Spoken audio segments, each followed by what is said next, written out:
Bismillahirrahmanirrahim. Assalamualaikum warahmatullahi wabarakatuh. Selamat siang teman-teman semua. Alhamdulillahirrahmanirrahim. Puji syukur kehadirat Allah SWT yang dimana kita pada siang hari ini masih diberikan kesempatan untuk dapat belajar bersama pada mata kuliah Ekonomi Sumber Daya Manusia. Salat bin salam tak lupa kita haturkan pada junjungan kita Nabi Agung Muhammad SAW, yang dimana kita selaku umatnya semoga mendapatkan syafaat Nabi Muhammad SAW di yaumul qiyamah kelak. Amin ya rabbal alamin. Yang terhormat kepada Ibu Widya Hestineng Tias, SPD MPD selaku pengampu mata kuliah Ekonomi Sumber Daya Manusia, dan teman-teman yang saya sayangi dan saya banggakan. Baik, saya salah satu anggota dari kelompok 8 yang ingin mempresentasikan materi yang berjudul Manajemen Kinerja dan Penilaian Kinerja.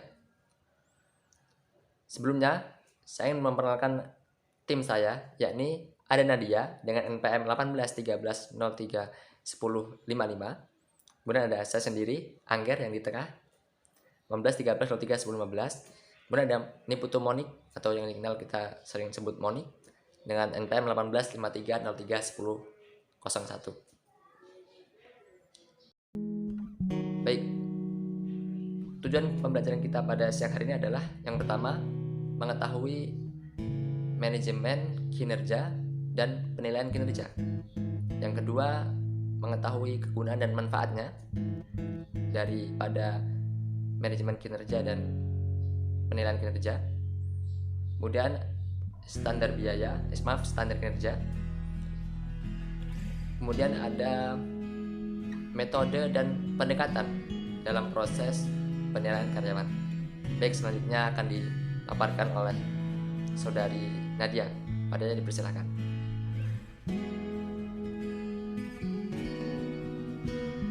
Assalamualaikum warahmatullahi wabarakatuh. Perkenalkan, nama saya Nadia Nabianpe, NPM 1813031055. Di sini saya akan menjelaskan terkait definisi manajemen kinerja dan penilaian kinerja. Definisi manajemen kinerja ialah suatu proses yang sengaja dirancang untuk meningkatkan kualitas karyawan sebagai upaya memaksimalkan kinerja karyawan dalam mencapai tujuan-tujuan organisasi. Adanya proses manajemen kinerja akan membantu karyawan dalam mengembangkan kemampuannya dan mengevaluasi kemampuan dirinya selama berkontribusi untuk suatu organisasi. Dalam proses manajemen kinerja terdapat 3 tahapan, antara lain yang pertama perencanaan, yang kedua evaluasi kinerja, dan yang ketiga pengembangan staf.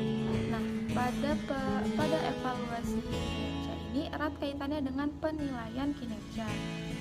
Adapun pengertian dari penilaian kinerja ialah penilaian yang dilakukan secara kuantitatif ataupun kualitatif terhadap kelebihan ataupun kelemahan kinerja karyawan sebagai seorang individu ataupun kelompok dalam melakukan pekerjaannya dan dibandingkan dengan standar kinerja yang telah ditentukan pada suatu organisasi dalam suatu waktu tertentu.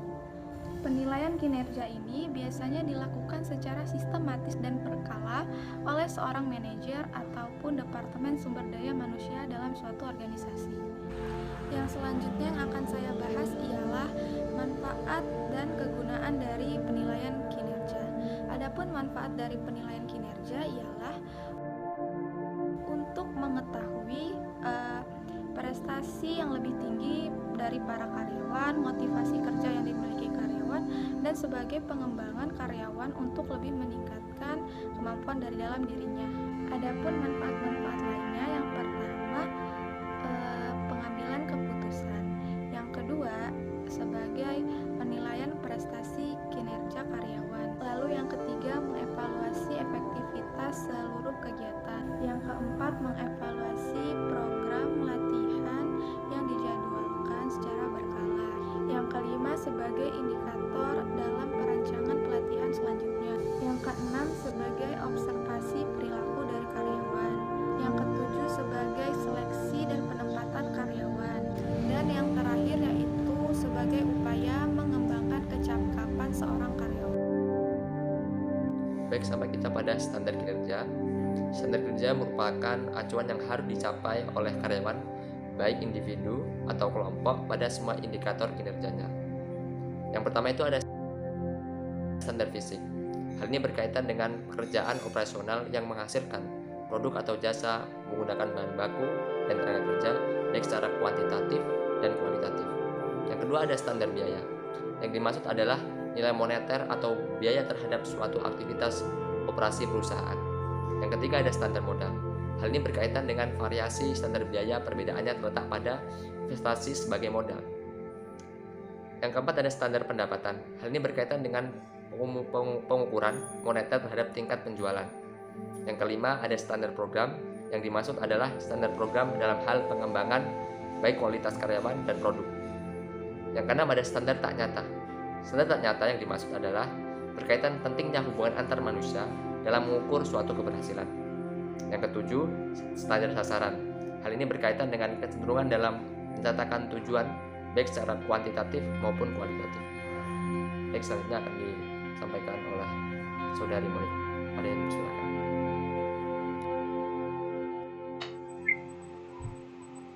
Baik, selanjutnya ada pendekatan dan metode dalam proses penilaian kinerja. Yang pertama ada pendekatan. Pendekatan ini dibagi menjadi 4. Yang pertama ada pendekatan bersifat pribadi. Pendekatan bersifat pribadi ini merupakan evaluasi kinerja klasik menggunakan pendekatan sifat pribadi atau trait approach. Ialah penilaian murni sifat pribadi yang ada hubungannya dengan pekerjaan. Lalu yang kedua ada pendekatan hasil kerja. Pendekatan hasil kerja ini merupakan setiap karyawan mempunyai tujuan dan objektif yang harus dicapainya. Kinerja karyawan dinilai berdasarkan seberapa besar seseorang karyawan dapat mencapai tujuan tersebut. Lalu yang ketiga, ada pendekatan perilaku kerja. Dalam pendekatan ini, seorang karyawan harus menggunakan perilaku dan prosedur tertentu. Yang keempat atau yang terakhir, pendekatan campuran. Pendekatan campuran ini merupakan sistem penilaian kinerja. Campuran merupakan pendekatan yang paling banyak dipakai. Pendekatan ini menggabungkan ketiga dimensi kinerja dalam indikator kinerja karyawan. Indikator kinerja yang digunakan adalah campuran ketiga dimensi tersebut dalam bentuk persentase.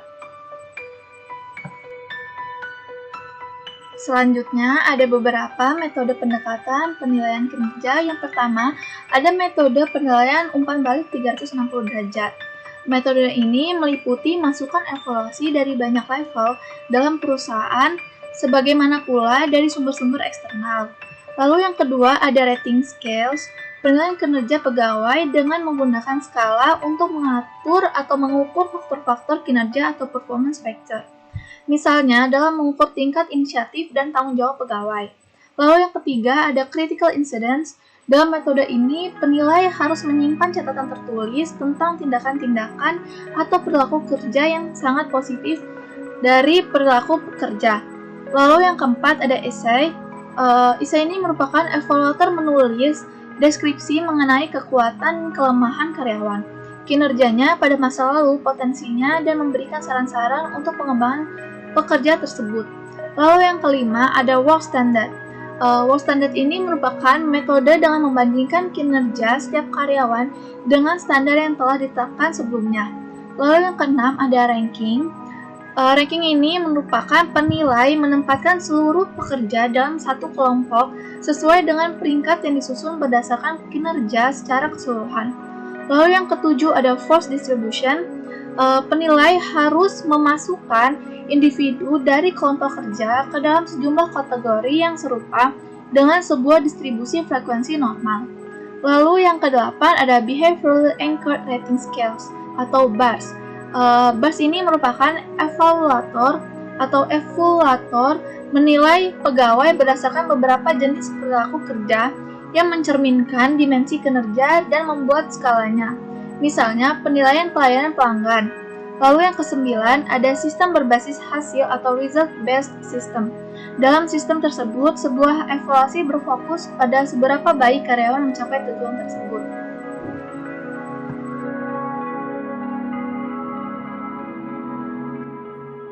Baik, demikianlah pemaparan materi dari kelompok 8 terkait manajemen kinerja dan penilaian kinerja. Jika teman-teman ada pertanyaan bisa disampaikan di grup WhatsApp kita mata kuliah ESDM kelas A. Teman-teman bisa